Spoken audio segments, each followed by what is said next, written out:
Good evening. How are you? Listen, we're going straight to it. The word of the week is always.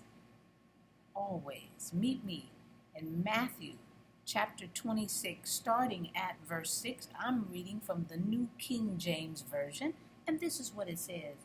And when Jesus was in Bethany, at the house of Simon the leper, a woman came to him having an alabaster flask of very costly fragrant oil, and she poured it on his head as he sat at the table. But when his disciples saw it, they were indignant, saying, "Why this waste? For this fragrant oil might have been sold for much and given to the poor." But when Jesus was aware of it, he said to them, "Why do you trouble the woman? For she has done a good work for me. For you have the poor with you always, but me you do not have always. For in pouring this fragrant oil on my body, she did it for my burial. Assuredly, I say to you, wherever this gospel is preached in the whole world, what this woman has done will also be told as a memorial to her." Now, when Jesus shared at dinner about a woman who had a very costly fragrant oil, and she poured it on Jesus's head, the disciples became angry.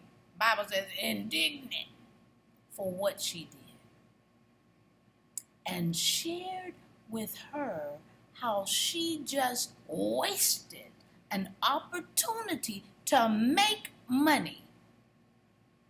And then if you don't want the money, honey, then give it to the poor. Don't waste the oil on Jesus. That can go two ways.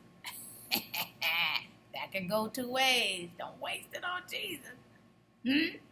But Jesus interrupts them, knowing that the oil pouring out on him was in anticipation of his death and burial. This expensive oil points to the value of Jesus' death.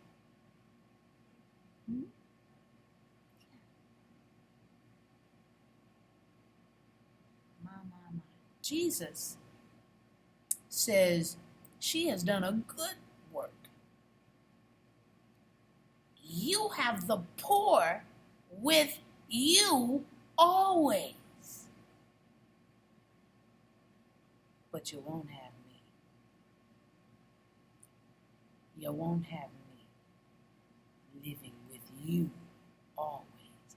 And y'all, the question that comes to my mind is, how excited would we be if we no longer have the Holy Spirit living on the inside of us until Jesus returns?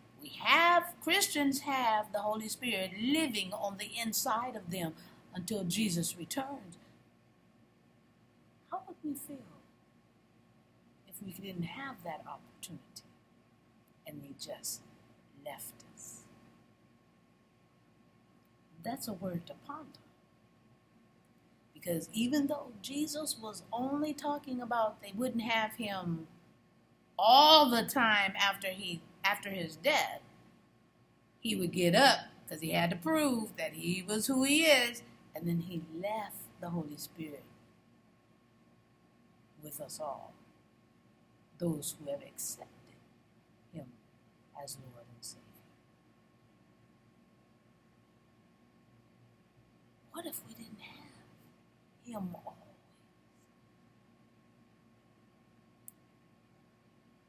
I I'm just spilling the tea at 10 on Word at Night. Wow, you guessed it. Sipping on my tea. Ponder that with me, will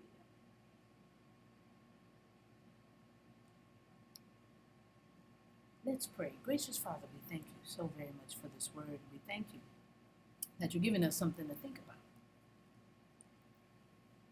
Because the disciples just knew what they saw. But we know because of their writing, they understood what he said. It may have been days later. It may have been months later. It may have been years later, but they understood what Jesus said. Help us to understand that the poor will always be with us because we've got greedy people who keep taking and taking and taking, and they don't think it's greed. They think it's just work. We'll always have the poor with us. But what would happen if we didn't have Jesus? We thank you for loving us so we wouldn't have to deal with that. Thank you, Jesus. In your precious name we pray and praise. Amen. Ooh, that one hit hard, y'all. I'm like, let me change some of the stuff I want to say. All right, y'all. I'll see you tomorrow night right here on Spilling the Tea at 10. God bless you.